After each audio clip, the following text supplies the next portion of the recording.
He's Jasper and other characters.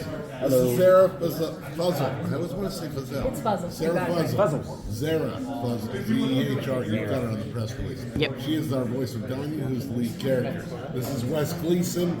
He was our casting and voice director. Perfect. I've heard his name many times with all our DC stuff in the old days. Yes. Take it away. All right, who wants to go first? 8 minutes. 8 minutes, all right. I have a million questions. Where do we live? Now we're trying to, well, wherever you want to look.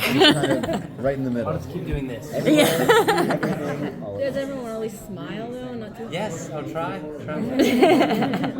So I'll start. You both have had, all three of you have had a very long career doing so many characters, more than I could even possibly do. How do you keep it fresh? How do you create a new character, a new IP? There's no frame of reference.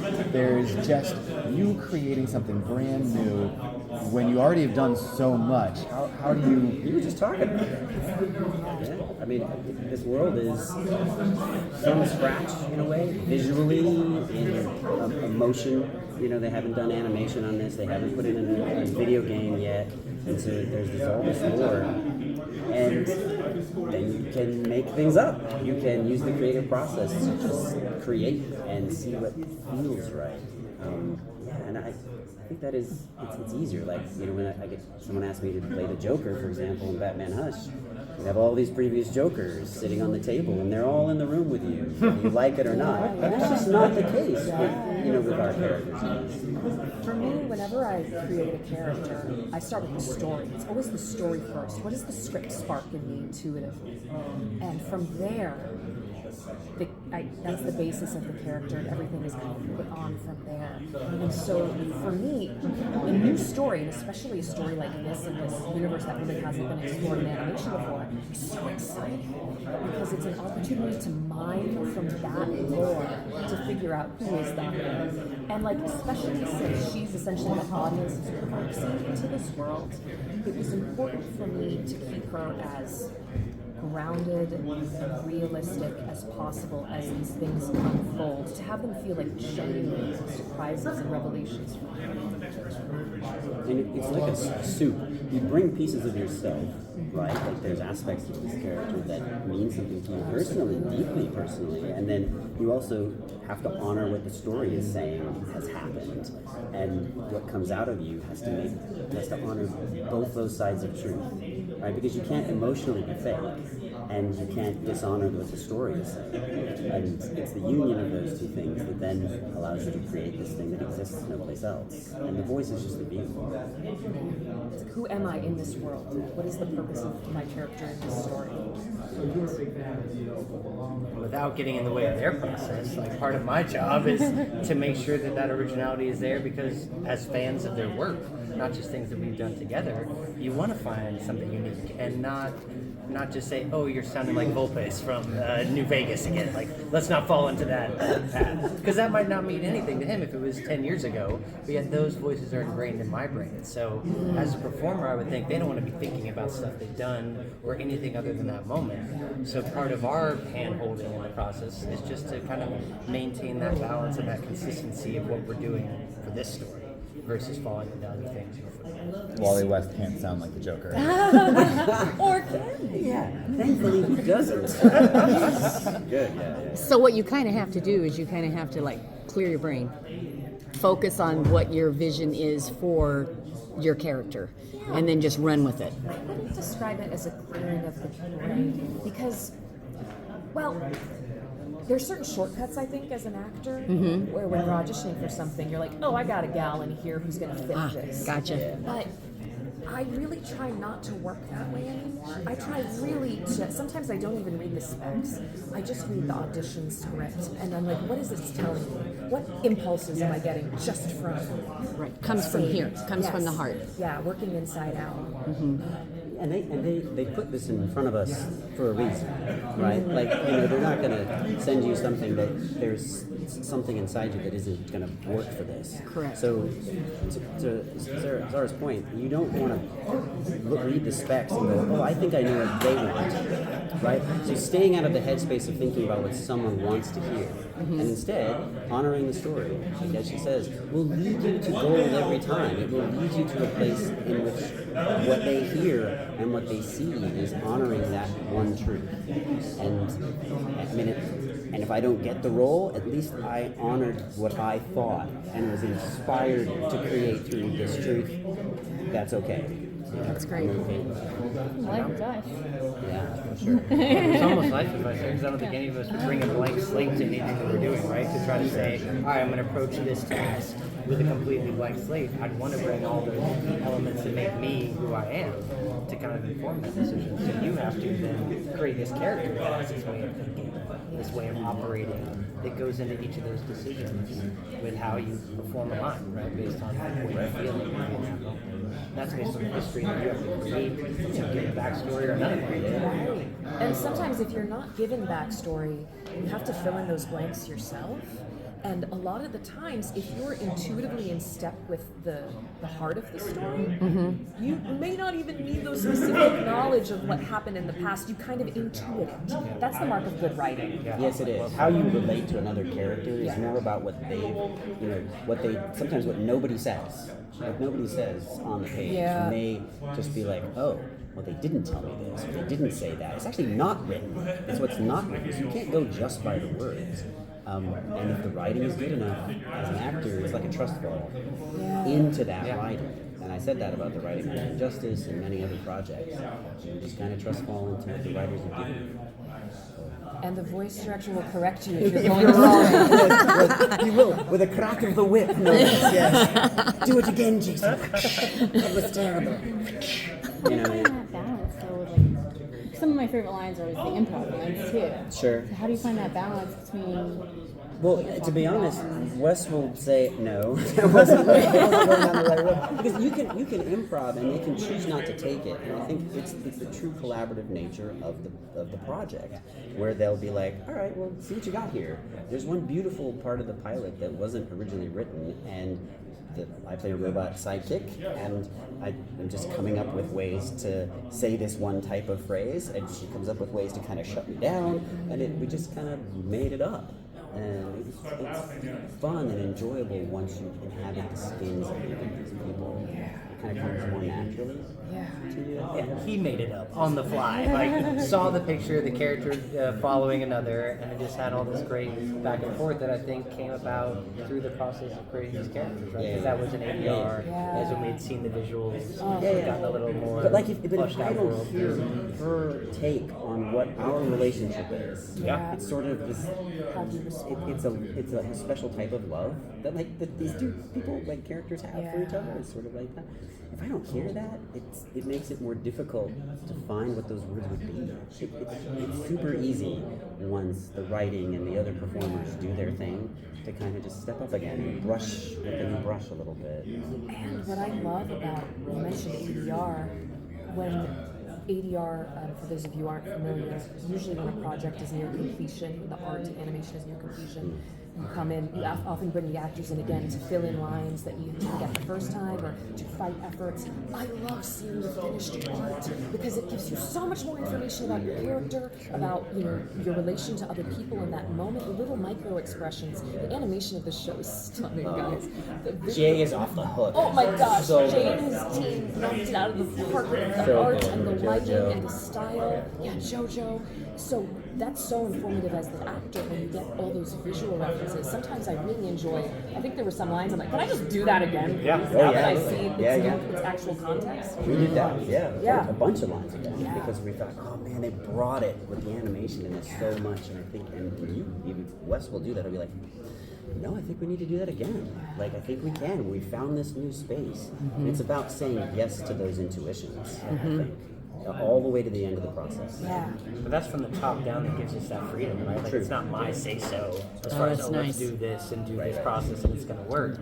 These are, as you put it kindly, ideas. We're all kind of figuring it out together. So I think with that empowerment from Jay or from other creatives, let each person do their thing. It makes it very fun. I'm so sorry. Yeah, that's Tom's injury. Oh my gosh. Medical robot, here I come. I need saving. I need saving. Oh my goodness. Was this recorded in the studio then, or Yeah. Yeah. Well, I mean, all at over the home place. studios for Yeah. the first part, I think. Initial records, you might have been in the studio. I We think you were didn't in ever the studio. record together, yeah. actually. It was I mean, kind but of that on the happens scale. I on didn't even know several Jason projects. was in the show till today. How long And did it's the unfortunate. that how I'm long in did the the show. process take to record all of it? Initial records, at least a couple weeks, just based on people's schedules and trying to coordinate all of those individual sessions. And then, as they were talking about, when the animation's finished, that's usually months down the road. And then we have a chance to bring back the actors to plus any of that material as far as dialogue, and usually chase pictures we call for fighting efforts and sounds. And Jay is so well known for that, and with good reason. This His show, I don't even think we fights talked are about the fight brilliant. choreography The yet. action I scenes know. are We haven't talked so about it yet. visceral in this show. They're in 3 dimensions. You could just feel people coming from all. It's brilliant. The reason he had that experience with superhero, I think, properties, because some of it, the moves are almost inhuman. So when actors are trying to, get the speed in which he's staging all of this, Yeah. it takes on a whole supernatural feel. Even though I think this overall is grounded and naturalized project. It is Gritty. It is. It's a mixture of both. And the music is also amazing. It's ridiculous. I heard it's recorded at Abbey Road, even part of it. And not just that, Freddie Weedman just offers such intelligence and just a unique approach with creating these scores from the projects I've gotten a chance to work with them on. They've all stood out as so unique to that property. So similar to the way Jason and Zehra are describing forming their characters based on the story, I feel he does that Gotham so by Gaslight, like Freddie Weedman's composition skills are just ridiculous and genius. And they just go uniquely with that project. project. The Death Shore really stood out to me as, Yeah, yeah. as where the music became a part of the process of what you were watching. And I feel this one now with the themes of the characters, I can't unhear Danya's Yeah, theme, Danya's man, theme. it's so good. That lone feminine voice in that sort of stylistic, a little bit Middle Eastern but kind of hard to place. That the wailing quality of it is just so beautiful, and it really feels true to the character. familiar but yet still unique, right? Like as they put it, they wanted to have a sci-fi sort of backbone to it, like this huge It's like orchestra, epic feel. playing on a heartstring. Like this person's life. Yeah. Is the music of her heart sounds like. It's so beautiful. That's the Nice. cello with the clip to Oh, it. that's Is the that cello? No, I don't know. I'm just saying. Well, yeah. Our composer Freddie talked had about said, putting yeah, a he clip put like to a cello. clothespins on cello strings to get a sound. That's Kassad's theme. Yeah, that's Kassad. I can't wait to hear this. It's going to be that's great. You guys It's This is amazing gonna to be hear great. how excited you all are about these roles that you've seen, like poured your heart and souls into. What are you most excited for the fans to see? The game that they play come to life. I think so often this stuff exists only in our imagination, right? Anytime you read a comic book or anything, you're putting some of yourself into it. And then when you see the hearts and souls of creative people bring it to life in front of you, it's a singular experience. And it is a love letter to the fans of of the Infinity world. Because Jay is a fan. For fans by fans. Yeah.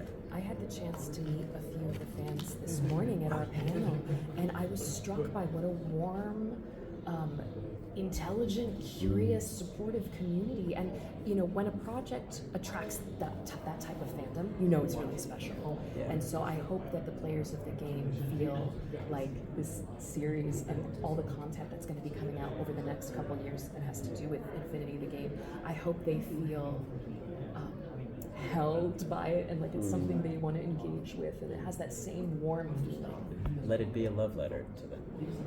There's a multicultural thing going on with this whole world too that I really appreciate as far as the common traits and elements that are, I think, connecting all these various factions that could be equated to just regions of our planet, and how that those relationships can form, and either finding the differences or the commonalities, and how does that work together when facing a common threat. I can't relate to that at all.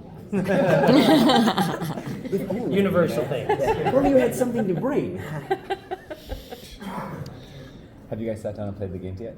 together? No, but I want a tutorial. I tried to watch a 16-minute YouTube video, and I was like, this is beyond my pay grade. I need to like sit down, but it'd be fun, I think. Yeah, I think it would be fun. And the rule book, Jay confessed, is quite thick. Yes. We're more ticket to ride Catan fans, Yeah. so I can make I can make the voices for the little figures. I can be like, I'm going to kill you. Here we go. you know, I might be good at that. Yeah, I don't know. but we're willing to learn. We're Yeah. willing to learn. Yeah. Perfect. Please teach us. Great. Well, they gave us the 2-minute warning, Have a good so. day. Uh-oh. Oh yeah. Well, I guess. I got one last thing for you from Matt. Remember I told you Matt has the answer for the what's in store, so let him answer real quick. Not a problem. Okay. All right. Thank you so much. guys. Taking my dog. And take your food. I'm imagining Catan. Okay, thanks. That would be awesome. Thank you. Take care. Or like, guys. So good. It's the patience that made them good too. Because you wanted them at the beginning. I did. That's what you came over here for, was for more candy. We got you. It's a. Oh, okay, yeah. Or it might have been some Justice League actions. Oh yes. Easy to blur in. Thank you all so much. Thank you. You're welcome. Thank you. Gone. I'm just here just to The blur eat is candy. messing up. Thanks Yeah. for the sweet, so y'all. I get some sugar. This time I'm not gonna get my hand slapped and then I have to Galaxy, eh? Are you gonna say it? What? I'm not gonna I'm like, it's okay.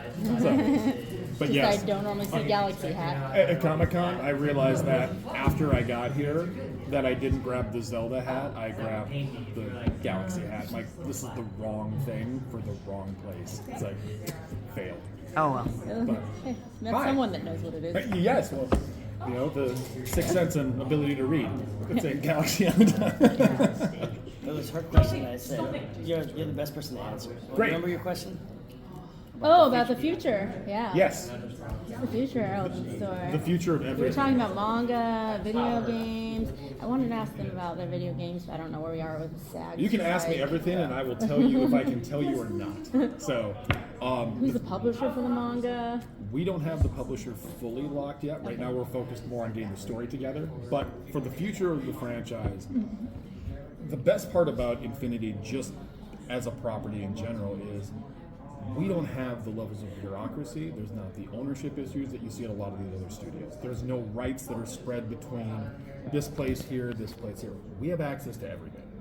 And so when you look at that, my superpower, let's call it, is transmedia storytelling. It's what I did at Fox prior to the Disney acquisition. It's what I did over at Amazon, working on The Boys and some of those other franchises. And Infinity allows us to do that in a way that none of those other studios can.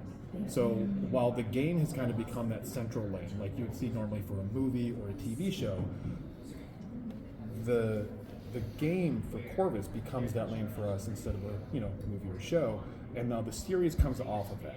And the lore that Corvus has created is so rich and so deep, and there's so much to explore that what Jay and the team has done is really amazing, because they've created this entry point that lets you come into this world and kind of explore it as we're going kind of through the universe and learning about it. So with that, as we explore with Infinity Paradise Lost, it's the Hakaslam faction. We're looking at what can we do with the other factions as well. A lot of it will be done through animation, but some of it will be done through manga, a comic book, novels. Gaming, we've got some that are story-based, some that are just a little bit more tactical-based. I don't know if you saw today, we announced Infinity Hexadome Tactics, so which is going to be a turn-based tactic game. Beta's open on Steam, so we're still in the process of getting that finished up, but that's going to be coming out next year. So there's really a lot, and then the future for us is exciting because there really isn't any limits. And as kind of, we work with Jay and keep doing this, and we work with the Corvus team, we're getting to craft something that's truly unique in an industry that I think has become very stagnant in the way that it tells stories.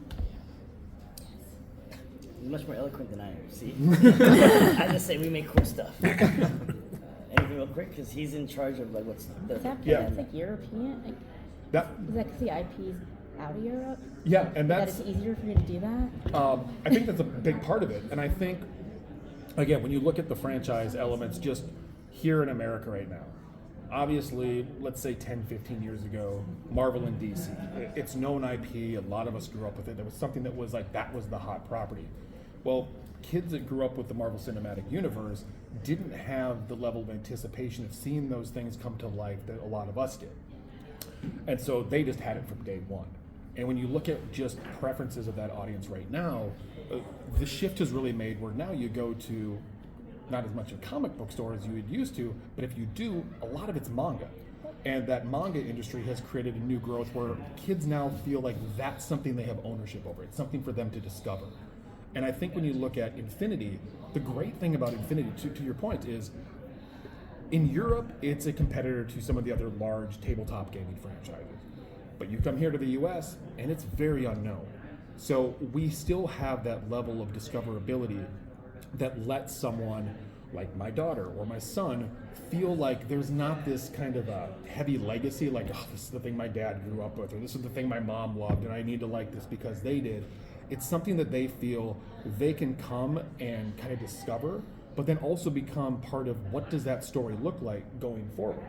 And it's something that I'll say on behalf of like Jay and I, we've talked a lot about this, is the other thing about Infinity is, as rich as the lore is that Gutier and them have put together, it creates an opportunity to really listen to the fans. What are the things the fans are saying? Like, I'm not gonna lie, we read all the comments. We're looking at everything that people are saying about the trailer, about the stuff we're announcing, and we want to make something that they feel the love. Like, if we, hit it wrong, we'll adapt quick. But at the core of it, it's being made for fans by fans in a way that's not unapproachable, I'd say, to a mainstream audience. And that's really, I'd say, like my background previously to all of this at Fox and at Amazon really got me to understand that pretty well, was how to take something like Deadpool, who is a very niche character, outside of the comics realm, and make it where I can go to Denny's and say Deadpool and everybody knows who it is. How do we take that from a marketing standpoint and make it broader? Same with Infinity.